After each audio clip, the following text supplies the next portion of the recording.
बताइए, उसके बालक के सत्य ने सबके हृदय को खींच लिया।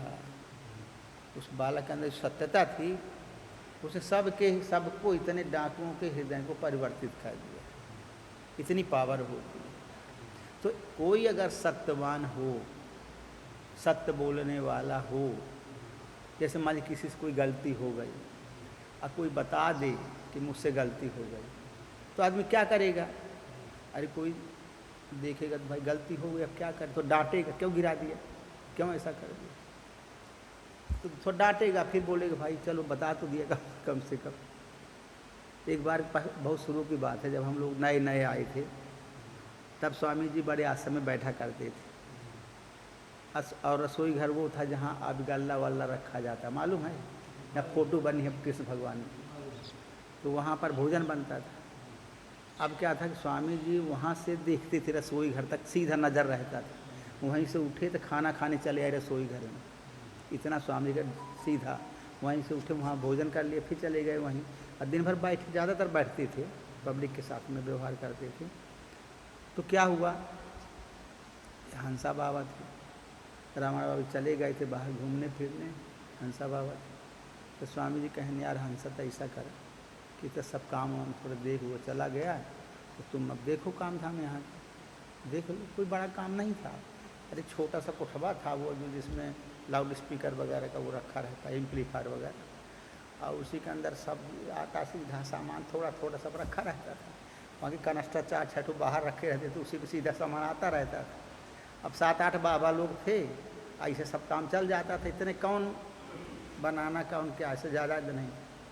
तो हंसा बाबा अपना वहीं देखते सुनते रहे।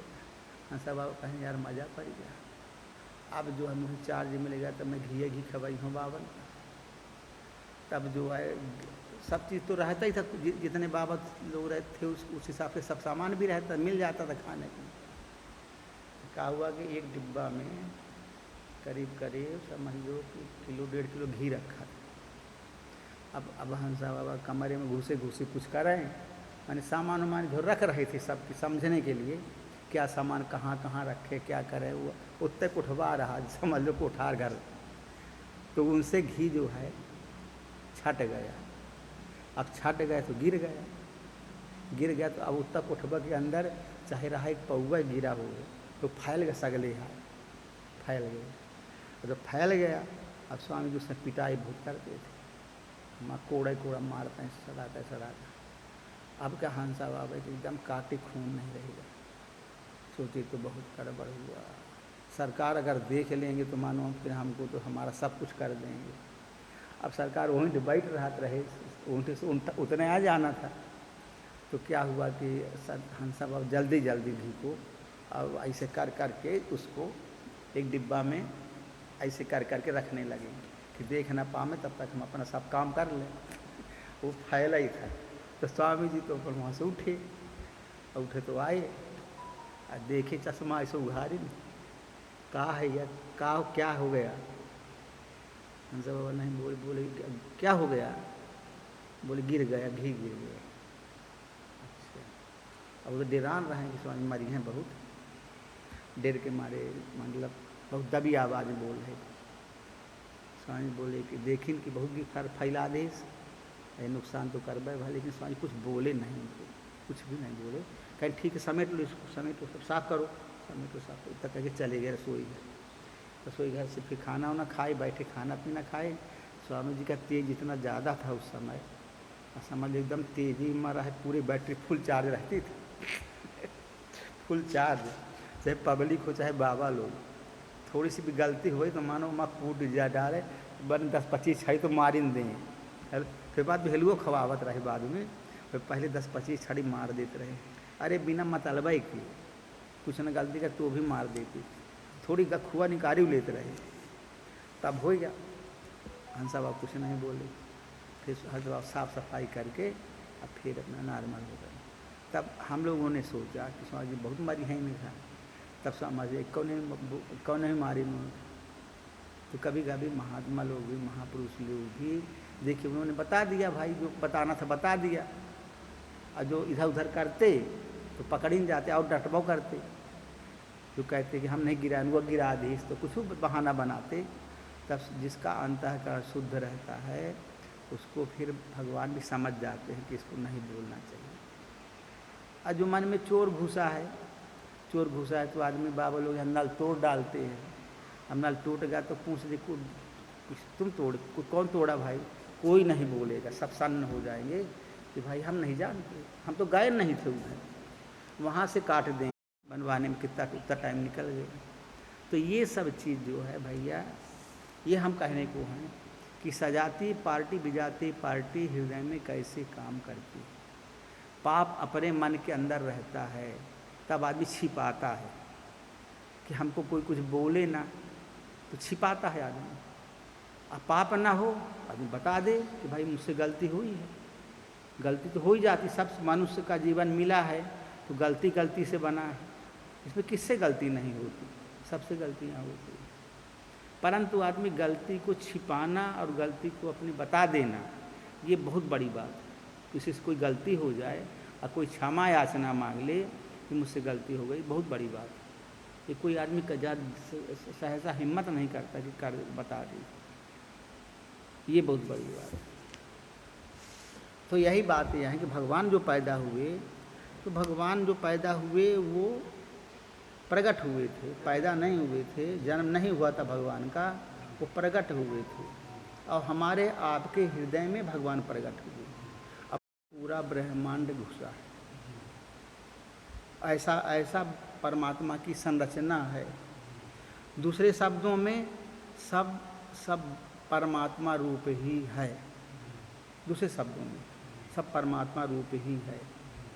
हर एक व्यक्ति के अंदर पूरे ब्रह्मांड में जो हो रहा है वो एक व्यक्ति के अंदर हो रहा है। ऐसी इसकी संरचना है, ऐसा इसको बनाया गया है। इसके अंदर हम लोग जो भी बोलते व्यवहार करते हैं, चोरी करते हैं, बेईमानी करते हैं, बदमाशी करते हैं, ईमानदारी करते हैं, अच्छाई करते हैं, बुराई करते हैं, सब हर क्षण रिले हो रही है।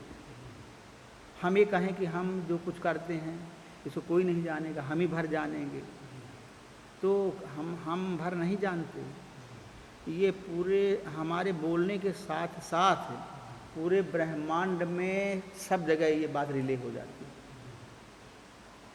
पूरे ब्रह्मांड में हमारी हर बात, हर हरकत रिले हो रही है, रिले हो रही है। हम कहते हैं हम तो उसका पता हुआ नहीं भाई, कैसे जानेगा कोई चोर चोरी कर ले, कहे हम तो किसी को बताए नहीं, कैसे जानेगा, कैसे जानेगा कि चोरी कर ली। तब जो है वो पूरे ब्रह्मांड में चली जाती है बात, और चोर पकड़ जाता है, कहीं ना कहीं से कोई लीकेज हो जाता है और चोर पकड़ा जाता है। परमात्मा ऐसा है कि कहीं आदमी कहता है कि दीवालों के भी कान होते हैं, कहा जाता है ना, दीवालों के भी कान होते हैं। बड़े बड़े लोग बदमाशी करते हैं, हत्या करते हैं, बेईमानी करते हैं, लोग लूटते हैं, खसूटते हैं, उनकी सब बात चली जाती है और कहीं ना कहीं से और उनके साक्ष्य मिल जाते हैं, पकड़ जाते हैं। तो हम लोगों को देखिए जो साधना करते हैं वो साधना हमारी इंद्र जान रहा है। हम कहते हैं हम करते साधना और हम भजन खूब कर रहे हैं, ध्यान कर रहे हैं, तो इंद्र को सब पता लग रहा है कि ये बाबा साधना कर रहा है। अगर हमको जीत लेगा तो हमारा राज्य छीन जा, हमारा जो इंद्र सिंहासन को बड़ा डर रहता है उसको, हमारा सिंहासन छीन जाएगा, और सिंहासन छीन जाए तो इसका कब्जा हो जाएगा। इसलिए इसको हम नहीं जीतने देंगे, भजन नहीं करने देता। वो कहता है इसको नहीं, जाओ माया फैला दो अपने उनके रहते हैं सब देवता लोग, मेनका को भेज देंगे, या वो 4-5 ठे माईदाई रहते हैं, मेनका और हैं रंभा, मेनका हैं, हाँ वो सब रहते हैं, तो भेज देते हैं, तो वो अपना माया फैला देते हैं कि इसको भाई ये बाहर निकल के आने ना पाए, इसको जल्दी इसको गिराओ, पतन करो, इसका माया क्षेत्र में रहे। क्योंकि इंद्र कहते हैं मन को, मन जो है वो संसार में ही रहना चाहिए, उसकी रेंज संसार में के अंदर रहने की है। संसार को जीत करके, मन को जीतने का मतलब संसार को जीतना, कोई साधक को नहीं जाने देता, बोले गिरा दो इसको, यही मुझको ना जीते कोई। इंद्र कहता मुझको कोई ना जीते, मैं हमेशा विजयी बना रहूं। तो वो जो है वो साधक नहीं मानता, वो कहता हम भजन करेंगे, हमारा क्या कर लेगा इंद्र। तो जो साधक साधना करते करते करते करते और उसको तमाम परेशानियाँ आएंगी, दिक्कतें आएंगी, तो फिर जब वो दिक्कतों को पार कर जाएगा तब इंद्र क्या करेगा, तब इंद्र जो है रह जाएगा इससे ही। अब क्या करे बेचारा, हार गया। जब हार गया तो फिर सेवा करता महात्मा कि अब वैसे तो हम नहीं जीत पाए, अब हम सेवा करें भाई, सेवा से जीत लें इसको। फिर सेवा करने लगता है, तो वही रिद्धियाँ सिद्धियाँ बना देता है कि महात्मा जो जो संकल्प उठा तो उसके उसमें वो ले आगे दे देगा, चलो भाई अब रिद्धि सिद्धि से पकड़ो इसको। वैसे तो आया नहीं पकड़ में, अब रिद्धि सिद्धि फैला तो पकड़ में आ जाएगा। तो ये काम करता है। फिर मान लो रिद्धि सिद्धि में भी नहीं फंसा साधक, तब क्या करेगा, तब फिर वो परमात्मा पद को प्राप्त कर लेगा। तो जब परमात्मा पद को प्राप्त सुपर पावर बन जाएगा, परमात्मा को प्राप्त कर लेगा, तब फिर क्या करेगा मन, तब मन फिर सच्चा सेवक बन जाएगा। कहे भाई अब तो हमारी कुछ न चलेगी इनके सामने, तब हम क्या करें, इनकी सेवा करें, इसी में हमारा कल्याण है। ये महात्मा तो हम भाई परमात्मा को प्राप्त कर लिया, अब परमात्मा ही हम सब लोगों का मूल कारण है, उससे तो हम अब झगड़ा कर नहीं सकते। तो इसलिए फिर वो सेवा में लग जाता है। तो महात्मा जो कुछ चाहता है वो अपने ऑटोमेटिक सब होता रहता है, कुछ सोचना नहीं पड़ता, ऑटोमेटिक सिस्टम हो जाता है। तो ऐसा सब कुछ है मामला, तो है अपने ही अंदर सब कुछ। हम लोग ये सोचते अपने अंदर नहीं, कहीं और होगा, तो भगवान कहीं और नहीं है। हाँ, यहीं सब कुछ है, जितनी सृष्टि सब यहीं बैठी है, कहीं बाहर कहीं कुछ नहीं। तो फिर कहते हैं आगे, कहा दुई कर जोरी अस्तुति तोरी, कहा दुई कर जोरी अस्तुति तोरी, कही विधि करौ अनंता, माया गुण ज्ञानातीत अमाना, वेद पुराण भनंता। माया गुण ज्ञानातीत अमाना, वेद पुराण भनंता। करुणा सुख सागर सब गुण आगर, जेहि गावहि सुति संता। सो मम हित लागी जन अनुरागी, प्रगट भयो प्रगट श्रीकांता।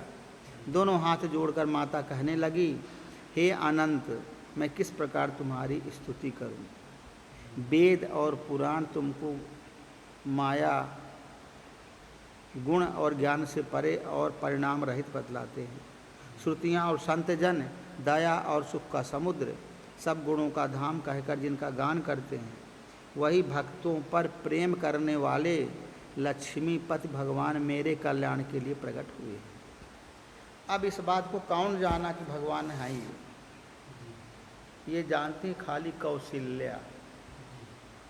भक्ति जो भगवान भजन करता है वो जान जाता कि भगवान हमारे हृदय में प्रकट हो गए। भगवान जो है उसके हृदय में, जिसके हृदय में भगवान प्रकट हो जाते हैं, वो साधक समझ जाता है। भाई साधक को ही तो समझना है कि हम कहाँ तक पहुँचे हैं और कितनी हमारी प्रगति हुई है। तो जब जिसके हृदय में भगवान प्रकट होते हैं, उसको भगवान फिर बता देते हैं कि मैं तुम्हारे हृदय में अब जन्म ले लिया हूँ। तो साधक को कैसे पता चलेगा कि मेरे हृदय में भगवान जन्म ले लिए। तो ये देखिएगा, साधक स्वप्न में देखिएगा कि एक छोटा सा बच्चा पैदा हुआ है, उसको दिखाई पड़ेगा। वो मान लीजिए आश्रम में गुरु भगवान की सेवा में रहता है साधक, तो दिखाई पड़ेगा स्वप्न में कि एक छोटा सा बच्चा पैदा हुआ है, आश्रम में आ गया है। सुंदर बालक, एकदम सुंदर मनमोहक, जैसे कृष्ण भगवान वगैरह पैदा हुए, राम नाच रहे हैं, ऐसा बच्चा, सुंदर अलौकिक बच्चा पैदा हुआ है। तो आश्रम में दिखाई पड़ेगा। तो हृदय आश्रम है, अलौकिक बच्चा मतलब वही भगवान पैदा हुए, ऐसा स्वप्न में दिखाई पड़ता है। अगर तो जब शक्ति पैदा होती है तब दिखाई पड़ेगा कि अलौकिक एक सुंदर लड़की पैदा हुई। लड़की मतलब आ गई है। अब वो लड़की ऐसे नहीं रहेगी रद्दी सद्दी, एकदम जैसे कोई देवी का रूप हो, एकदम दमकता हुआ चेहरा, फर्स्ट क्लास का, ऐसी देवी का रूप प्रकट हो जाता, शक्ति का रूप। बच्चा पैदा होता छोटा सा अलौकिक बच्चा, वो भगवान का रूप, भगवान जब हृदय में प्रकट होते हैं तब दिखाई पड़ता है। इस प्रकार से साधक को ये सिग्नल्स, ये सब संकेत, ये अनुभव मिलने लगते धीरे धीरे, स्वप्नों के माध्यम से, उसके अंग फटकनों के माध्यम से, ये सब धीरे धीरे धीरे उसको समझ में आने लगते हैं। एक दिन का खेल तो है नहीं, ये तो उसके जीवन के साथ में भक्ति लगी हुई है। तो धीरे धीरे उसको सब कुछ, उसका स्वभाव बदलता है, उसकी क्रियाएं बदलती हैं, उसका मन चेंज होता है, उसके अंदर गंभीरता आ जाती है, वो अपने काम से काम रखता है, किसी से फालतू बोलता नहीं, फालतू हंसता नहीं, फालतू व्यवहार नहीं करता। उसकी सब क्रियाएं भगवान भगवान के सन्मुख रहती हैं। तो गलती नहीं करने की नहीं कोशिश नहीं करता। और जो बेईमानी करता है आदमी, वो रहता है, आदमी मनमानी करता है, जो भगवान के सन्मुख नहीं होता, जिसकी वृत्तियाँ भगवान से अलग होती हैं। अब भगवान के सन्मुख जिनकी वृत्तियाँ होती हैं, वो हर प्रकार से भगवान को गाइड करता है। उसकी वृत्ति में अपने आप परिवर्तन होता है, परिवर्तन हो जाता है। तो वो सोचता है कि मैं उतना ही व्यवहार करूं जितना उचित है, उतना ही खाऊं जितना हमें चाहिए, उचित है, पेट चलाने के लिए, शरीर चलाने के लिए, उतना ही मैं सब कुछ करूं जितना शरीर के साधन के लिए उचित है, बाकी मैं कुछ फालतू ना करूं। उसका जीवन का मूल्य समझने लगता है, जीवन की क्या कीमत है। और जिनको जीवन का कीमत पता नहीं है, जीवन का मूल्य पता नहीं है, वो कुछ भी कर रहे, अनाप शनाप खाए जा रहे हैं, अनाप शनाप बोल रहे हैं, अनाप शनाप व्यवहार कर रहे हैं, अनाप शनाप गाना भजन सुन रहे हैं। मतलब सभी क्रियाएं कैसी रहती हैं? भगवान के को प्राप्त करने के उन्मुख नहीं रहती, संसार उन्मुख रहती है। ये फर्क रहता साधक में और असाधक में। साधना सब करते हैं, लेकिन वृत्तियाँ किसकी उसके अनुकूल हैं। हम कहते हैं हमारा पति, कोई लड़की है, मान लीजिए कोई किसी आदमी कोई पत्नी है, अब पत्नी नाच रही है, तो अगर पति को पसंद ना आएगा उसकी नाच, तो तुरंत टोक देगा कि भाई हमको तुम्हारा नाच पसंद नहीं, तुम वैसा नाचो जैसा हम चाहते हैं, तब हम तुमको पसंद करेंगे। अगर तुम वैसा नाचोगे कि जो हमको पसंद ना हो, तो हम नहीं पसंद करेंगे। तो भगवान क्या चाहता है कि जो साधक मुझको प्राप्त करना चाहता है, उसकी सब हरकतें हमारे अनुकूल होना चाहिए, हमारे प्रतिकूल एक भी शब्द ना बोले, कोई भी व्यवहार ना करे। ऐसा साधक को बनाता है परमात्मा, और धीरे धीरे ढालता है वो। जैसे कुम्हार चक्र में मिट्टी डाल के उसको गढ़ता है घड़े को, अब बाहर से वो हाथ थपथपाता है, अंदर से सहारा देता है। ऐसे भगवान हमको ढालता है, भगवान हमको ऐसी बुद्धि, ऐसी समझ, ऐसा विचार पैदा कर देते हैं अंदर से। तो साधक कंट्रोल से चलता है, फालतू किसी से व्यवहार नहीं करता है। ये सब गुण उसमें आ जाते हैं, ऑटोमेटिक गुण आ जाते हैं। तो यही बात कह रहे हैं कि कहा दुई कर जोरी अस्तुति तोरी कही विधि करम अनंत। माता दोनों हाथ जोड़कर कहने लगी, हे अनंत, मैं किस प्रकार तुम्हारी स्तुति करूं। क्योंकि माता माने भक्ति जान जाती है, जो भजन करने वाला साधक समझ जाता है कि परमात्मा ने हमारे ऊपर कृपा कर दिया, मैं तुम्हारी स्तुति कैसे करूं, कैसे आपको मैं जानने के लिए प्रयास करूं कि आप कौन हैं, कैसे हैं, आपकी विभूति क्या है। वेद और पुराण तुमको माया, गुण और ज्ञान से परे और परिणाम रहित बतलाते हैं।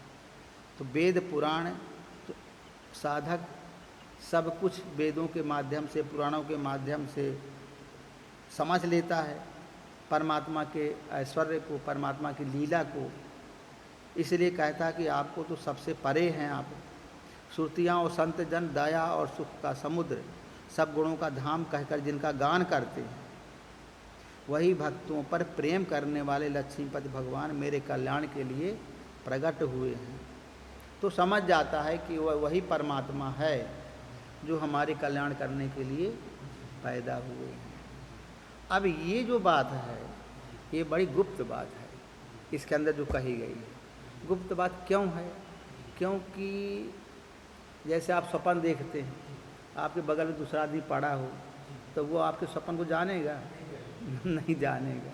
बस ऐसी ही बात है कि जिसके हृदय में ये घटना होती है वो आदमी तो जान पाता है कि मुझको अब लगता है कि भगवान की कृपा हो रही है, भगवान हर प्रकार से उसको गाइड करेंगे, बताएंगे, उसको उसके हर क्रियाओं को पर उनका ध्यान रहेगा। तो समझ में आता है कि हाँ भगवान कृपा मेरे ऊपर हो रही है। अब दूसरा जो व्यक्ति है बैठा बगल में, उसको क्या पता कि उसके अंदर क्या हो रहा है? नहीं समझ में आएगा ना। उसके बाहरी क्रियाओं से कुछ समझ में आएगा थोड़ा थोड़ा, लेकिन अच्छी तरह से समझ में नहीं आएगा। और जो भक्त है वो भक्त को यही इसी का नाम है भक्ति। ये भक्ति योग है। ज्ञान योग अलग रहता है, ये भक्ति योग की बात चल रही है। तो भक्ति योग में परमात्मा को संपूर्ण समर्पण की भावना रहनी चाहिए। गुरु के प्रति हमारा पूरा संपूर्ण भाव रहना चाहिए। गुरु भगवान हमारी हर हरकतों को नज़र रखते हैं। गुरु भगवान हमारी हर हरकतों पर ध्यान रखते हैं। हम लोग थोड़ा भी उनके विचारों के प्रतिकूल कुछ भी कार्य किए तुरंत टोकेंगे, तुरंत टोकेंगे। हाँ, हम लोग गए थे वहाँ शक्तिशगढ़ जब गए तो 2-3 दिन रुके थे। अब जब 2-3 दिन रुके तो बढ़िया हम लोग वाला खिलाएं पिलाएं। अड़गर महाराज जी हम लोग पास आते जाते रहते, बीच बीच में क्या हाल चाल है, क्या कर रहे हैं, महाराज जी के पास बैठे उठे या वो सब घूमत रहे दिन भर इधर उधर। अच्छा क्या हुआ, जब चलने लगे नारद बाबा बोले कि रामायण बाबा जी से कि रामायण बाबा के महाराज जी यहाँ पर कुर्ता बहुत रखे हैं। कुर्ता तो कुर्ता रखे हूँ, कुर्ता पहिरा थे लंबे लंबे कुर्ता यहाँ बिल्कुल नीचे तक कुर्ता। तो उनके पास 20-25 कुर्ता रखे हैं। भगत लोग जो है कुर्ता बनवा के ले आते थे। अब महाराज कितना पहने कुर्ता, तो कुर्ता नहीं पहने तो वो आप रख लिए कि भाई अब दें तो दें किसको। तो फिर हम लोगों ने कहा कि कुर्ता आपके यहाँ महात्मा है तो बहुत सारे महात्मा दे दीजिए, उनको बांट दीजिए कुर्ते।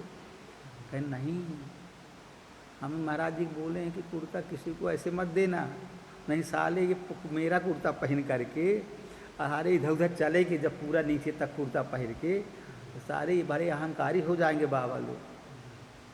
तो महाराज जी बोले होंगे अब ये तो देते हैं किसी ना किसी को, देते होंगे जिसको उचित समझते होंगे। तो कहीं जब मेरा कुर्ता जो पहन लेगा उसको और नीचे तक का कुर्ता और वो फिर धारा उठाए न रहेगा। उसको ऐसे समझ बूझ के देना, जिसको समझ बूझ के ऐसे मत देना, सबको मत बांट देना। अब कोई नई बाबा आया उसको कुर्ता दे दिए वो हो ना पहन के चलेगा कि हमको आश्रम से मिला है। तो नारद बाबा कहेंगे ऐसा महाराज आप ले जाइए वहाँ आश्रम में, तो वहाँ बाबा लोग अपना पहनवा दीजिएगा। अब यहाँ स्वामी जी नहीं पसंद करते कि बाबा लोग कुर्ता पहने मेरा कुर्ता, नहीं तो तुरंत उनके अंदर अहंकार बढ़ेगा। अभी साधना वाधना ना करिए, बस नंबर को महात्मा बस सिद्ध कर देंगे। फिर हम आज दे दो भाई, कुछ कुर्ते यहाँ ले आए थे तो उनको फिर सिला उला के सब बाबा लोग अपना पहने हुए ने। परंतु देखिए कि कितना ध्यान रखते हैं महापुरुष लोग, कपड़े तक का ध्यान रखते। कपड़ा पहनने से भी प्रभाव पड़ता है। कपड़ा पहन ले कोई तो अगर दिखाई पड़े कि हाँ यार बहुत बड़ा कोई देखेगा कि बहुत बड़ा महात्मा है तो फिर उसका भी प्रभाव पड़ता है, झूठा प्रभाव हो जाता है। हम लोग स्वामी जी के साथ चलते थे तो हम लोग कभी भी पूरी बाह का कुर्ता नहीं पहनते थे यहाँ तक का, कहीं कोई ऐसा ना लगे कि सारे यही महात्मा हैं, स्वामी जी डाउन लागे और हम लोग थोड़ा वैसा लगने लगे। नहीं सो हम लोग ध्यान रखते थे कि जैसे उनका अर्दली होना चाहिए, जैसे उनका शिष्य होना चाहिए, ऐसा बेस बना के रहते थे। समझ लीजिए बहुत समझ बूझ के। और जो स्वामी जी की नज़र देख ली तिरछी नज़र, समझ में आ गया गड़बड़ मामला है। न लंबा कुर्ता पहनते थे, पहले जब हम आश्रम में आए थे तब लंबा कुर्ता पहनते थे, जैसे भी पहन लें, गुदड़ी भी बनवा। पर जब स्वामी की सेवा में गए साथ में तब फिर समझ में आने लगा कि हम लोगों को कैसे रहना चाहिए, कि लंबा कुर्ता बिल्कुल ना पहनो। स्वामी जी जैसा रहते हैं तो अपन उनका स्टाइल अलग रहे, और हम लोगों का स्टाइल शिष्य जैसा रहना चाहिए, सेवक जैसा रहना चाहिए। तो बहुत ध्यान रखना पड़ता था कपड़े पहनने में, और हर चीज़ में ध्यान रखना पड़ता। अब देखो ना अनिल बाबा का बनियान पहिरे, कहूँ कुछ पहिरे है, कहीं माने ऐसे रहते कि स्वामी जी सब उनको रोज़ डांटते हैं, रोज़ कहते हो सारे तुमको भगा देंगे। रोज़ वहाँ वो होता है, रिहर्सल होता रहता है। स्वामी जी एक नज़र में सब ताड़ लेते हैं, कोई कड़े शब्द से बोल दिया तो स्वामी ताड़ लेंगे, भगा उस साले को, आज भगा, मेरे सामने खड़ा न रही, भगा दिए। अब भगा दिए तो अब वो चला गया, अब चला गया तो बाहर ना जाइए, दूसरे कमरे में जाके अपना बैठे। अब घंटा 2 घंटा हो गया, तो स्वामी बुलाएंगे दूसरे बाबा को, कहाँ गया वो, बुलाओ अनिल को, कहाँ गया। अनिल बाबा के पास जाएंगे, अनिल बाबा अनुमान में बैठे तो कहेंगे काहे महाराज स्वामी बुलाएं, काहे बैठा है वहाँ पर, तो काहे बैठे हैं, अरे हमको डांट के भगा नहीं, देखे नहीं डांट के भगाए वहाँ से, काहे बैठे, हम ना जा स्वामी जी के पास। तब स्वामी जी को बता देंगे जो बाबा लोग रहेंगे कि वो ऐसा ऐसा कहा थे, कहना अच्छा अच्छा, कहीं तो हमारे पास बुला साले को, स्वामी कहें तो कहेंगे बुला रहे हैं स्वामी, तब वो थोड़ी कोई मना करी कि हम न जाओ स्वामी जी के पास। फिर स्वामी पास बुलाए, स्वामी जी के पास गए, स्वामी बोले कि सारे मनाई धारण काम कर, जो हम कही थे, इधर उधर के चक्कर में ना पड़े, चल सब ठीक है, चिंता ना कर। स्वामी जी आप आशीर्वाद दे दिए, ठीक काम में लग गया। तो वह रोज़ यही तमाशा होता है, रोज़ का काम है। जो 4-5 ठे बाबा रहा थे ना, उनका आफत मची रहा थी वहाँ, हम जानते तो हैं। थोड़ा कोई गलती उनके उसमें कर दिया, उसको सीधे डांटते हैं, बहुत स्वामी डांटते हैं। अब यहाँ लगता है हम लोगों को कि हम लोग अब इतनी दूर हैं, कि हमको तो सब एक्सपीरियंस है, जितने साल स्वामी के साथ रहे, हर हरकतों का एक्सपीरियंस होगा, कैसे स्वामी जी कंट्रोल करते हैं सब। तब बाबा लोग सौं रहा थे वहाँ। तो इस प्रकार से ये छोटी छोटी बातें हैं, इसको हम लोग कहें या ना कहें, लेकिन बड़ी ये महत्वपूर्ण रहती हैं छोटी छोटी बातें। अब जैसे बाबा लोग यहाँ आए हैं, अब बेचारे अपने अपने स्थानों से, आश्रमों से कोई घूम फिरते हुए आ गए।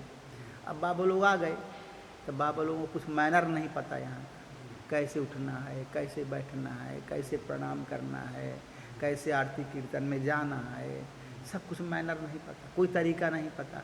कोई मनमानी आरती का टाइम घूमने चला जा रहा है, कोई आरती का टाइम है तो कुछ काम करने में लग गया अपना, कि हम अभी आरती वारती में कौन जाए यार, हम अपना यही काम कर लें तब तक। तो हम कोई किसी, तो क्या होता है, इससे सिस्टम बिगड़ जाता है। आरती है सबके लिए है, बाबा लोग आरती में रहना चाहिए। जो बहुत से आने हैं, जो बहुत उस प्रकार की उनकी बात अलग रहती है, जो व्यवस्था देखते हैं करते उनकी बात अलग रहती है। पर जो बाबा लोग यहाँ आए हैं, सबको आरती में, कीर्तन में, सत्संग में रहना चाहिए कि नहीं रहना चाहिए, सब नियम है ये। अब उनको यही करना है, अभी उनका यही समय है करने का, तो करना चाहिए, रहना चाहिए। ये छोटी छोटी चीज़ें बड़ी महत्व रखती हैं, लेकिन उन महत्वपूर्ण चीज़ों को हम लोग नहीं समझते। इसी न आरती कीर्तन सत्संग होता कि सुनो, समझो और उसको करो, और सब मिला के।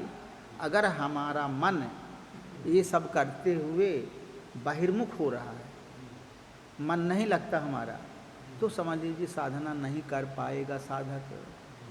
क्यों? क्योंकि माया का पावर बढ़ेगा। अगर इनमें मन नहीं लगता तो माया का पावर बढ़ेगा। अगर हमारा इनमें सब में मन लगता है तो आत्मा का पावर बढ़ेगा। जब आत्मा का पावर, देखिए दोनों का रस्सा कसी का खेल है। हमारा मन जितना कंट्रोल रहेगा, जितना त्याग वैराग्य विवेक रहेगा, उतना अगर उसकी पावर ज़्यादा है तो साधना में मन लगेगा। ऑटोमेटिक बात है ये, कोई समझाने की बात नहीं।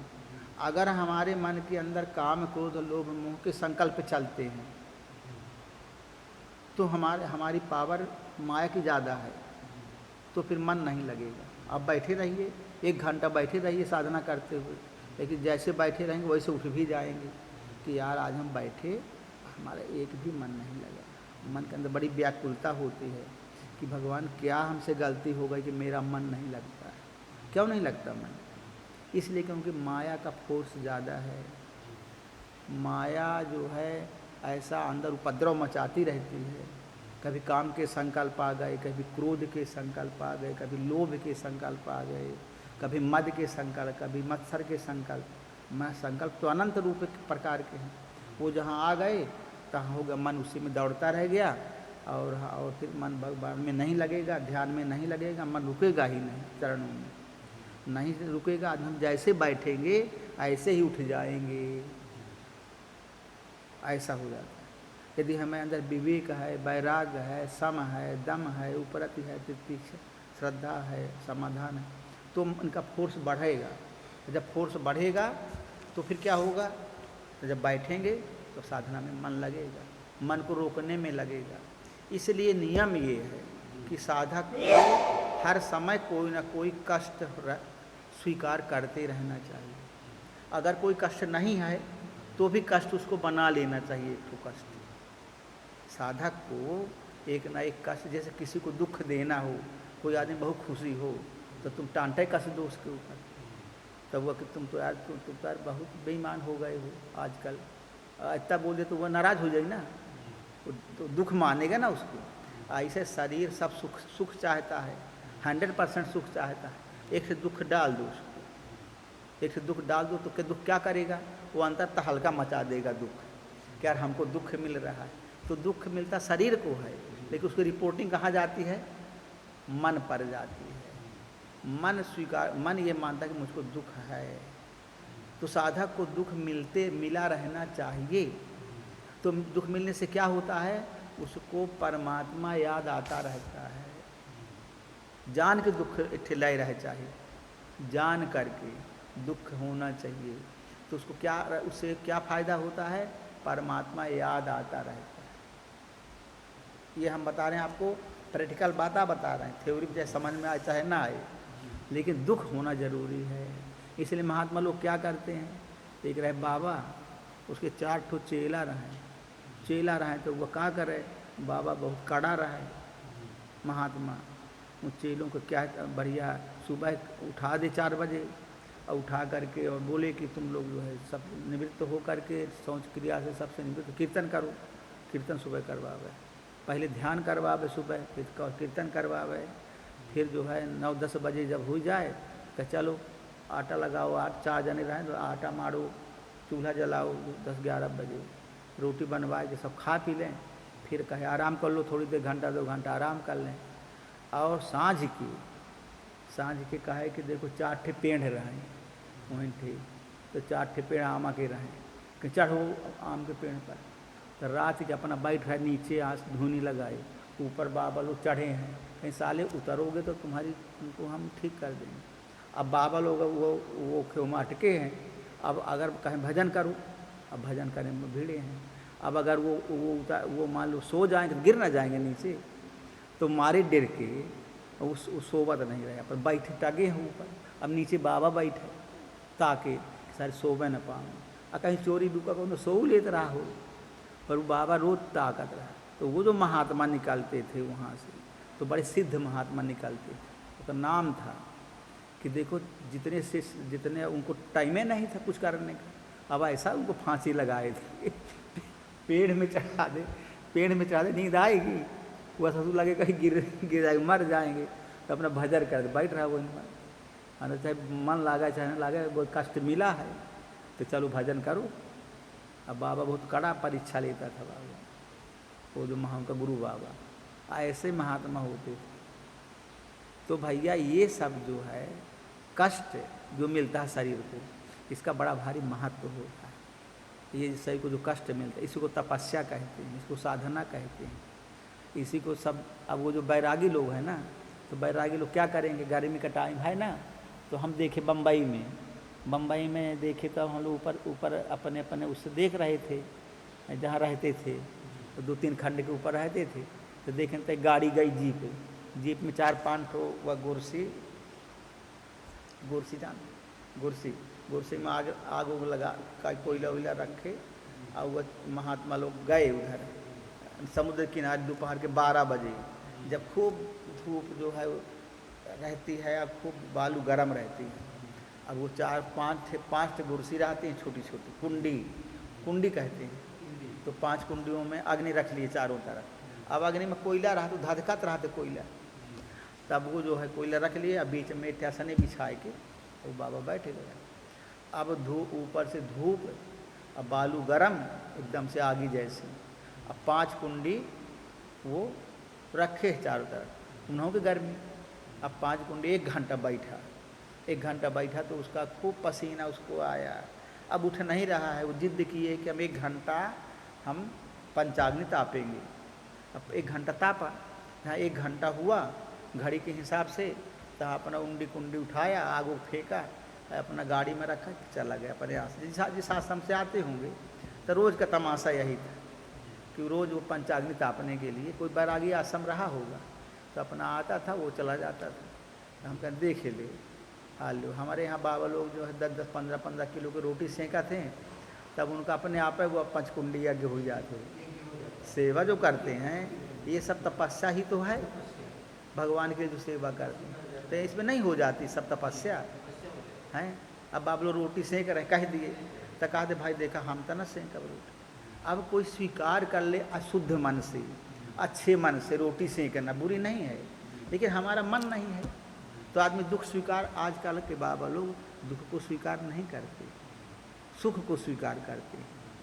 इसीलिए तो भजन में आगे प्रगति नहीं होती है। रोटी सेंक कह दे हम न सेंक, कोई काम कह दे कि कर दो, सब्जी मनिया कर दो, ना करब। अब ना करोगे तो किसका नुकसान होगा? तुम्हारा ही नुकसान होगा। नहीं करोगे, यहाँ तो सेवा करने के लिए आए हो। यहाँ तो जैसे ओखली में सिर पड़ा, जैसे धान नहीं ओखली में डाल दे रहे हैं और उसे मूसर गिर रहे हैं ओखली में, मूसर तब न धान कूटेगा, और जब धान कूटेगा तब चावल निकलेगा, और जब चावल खाएंगे तब ना मज़ा आएगा, पेट भरेगा। ऐसे ओखली में सिर पड़ा, चोटों की गिनती नहीं। तो भैया ऐसे हम लोग आए हैं यहाँ पर सेवा करने के लिए। अब सेवा नहीं करेंगे तो क्या करेंगे? असेवा करेंगे। सेवा नहीं करेंगे तो उसका उल्टा क्या होता है? मनमानी करेंगे। तो मनमानी करेंगे तो हमारा भजन में क्या होगी? हानि होगी। तो अपने हानि को जानते नहीं कि हम हमारी कहाँ हानि होने वाले, अपना नहीं जानते। क्यों नहीं जानते? क्योंकि अंदर अज्ञान का जो प्रभाव है वो इतना ज़्यादा है कि उनको समझ में ही नहीं आता कि क्या ज्ञान है, क्या अज्ञान है। कोई बताने वाला नहीं है कि कौन किसका नाम ज्ञान है, किसका नाम अज्ञान है। कहाँ माया मोह का पर्दा पड़ा है, तुम क्या करने यहाँ आए हो और क्या कर रहे हो, कोई डायरेक्शन नहीं पता। तो जो ऐसे आदमी को नहीं पता किम कर्तव्य विमूढ़ है, जिस आदमी को ये नहीं पता कि मुझे क्या करना चाहिए, तो फिर आदमी वो क्या करेगा? वो आदमी साधना में गिर जाएगा, उसका पतन होगा, साधना नहीं कर पाएगा। तो ये तो साधना करने की जगह है ना। साधना करो, साधना करो, साधना में मन को लगाओ, तो ये करने की जगह है। पर आदमी क्या करता है आजकल के ज़माने में? आदमी का हम ना करब, एक सीधा सीधा उसको समझ में आता ना करब, बस हो गया कि तुम मैं फलानी जगह ये काम कर लो, ना करब। तो क्या होता है इससे? नुकसान उसी का होता है, उसी का नुकसान। जितना कर लोगे तो अपने लिए करोगे, तुम जल्दी मुक्त हो जाओगे, जल्दी तुम्हारी प्रगति हो जाएगी। समझ में आए तब ना उसके। हाँ, इस साधना का मार्ग बहुत कठिन है। आदमी जो है उसको जल्दी स्वीकार नहीं करता है। आदमी सोचता है कि मुझसे अपने लिए करवा रहे हैं, अपने लिए नहीं, तुम्हारे कल्याण के लिए सब हो रहा है। जितना साधना इंद्रियों को तपा लोगे, जितना साधना कर लोगे, उतने जल्दी तुम्हारा मन ठीक हो जाएगा। कोई यहाँ रहने ले हम लोग थोड़ी आए हैं, हम लोग यहाँ आए हैं साधना करने के लिए। साधना कर लेंगे फिर आदमी कौन कहाँ जाता है। अब कितने 50 बाबा चले गए, अपन पर तरीके से लोग रहते हैं, तो हम लोग थोड़ी कहते तुम क्यों यहाँ नहीं रहते हो। ये तो संस्था है, स्कूल है, साधकों की चल रही है। ये साधक आया 4 से 10 साल रहा, अगर ब्रिलियंट साधक है, समझ गया जल्दी, तो साधना में लग जाएगा, आगे बढ़ जाएगा। नहीं समझा तो पड़ा रहा है, फिर अपन एक जगह पड़ा रहा है। जैसे हम लोग पढ़े नहीं, 50 साल हो गए पढ़े, 45-46 साल पढ़े हैं तो पढ़े हैं। और जो तुम लोग मेहनत करोगे तो निकल जाओगे आगे। करना मेहनत सबको, नहीं करना, करना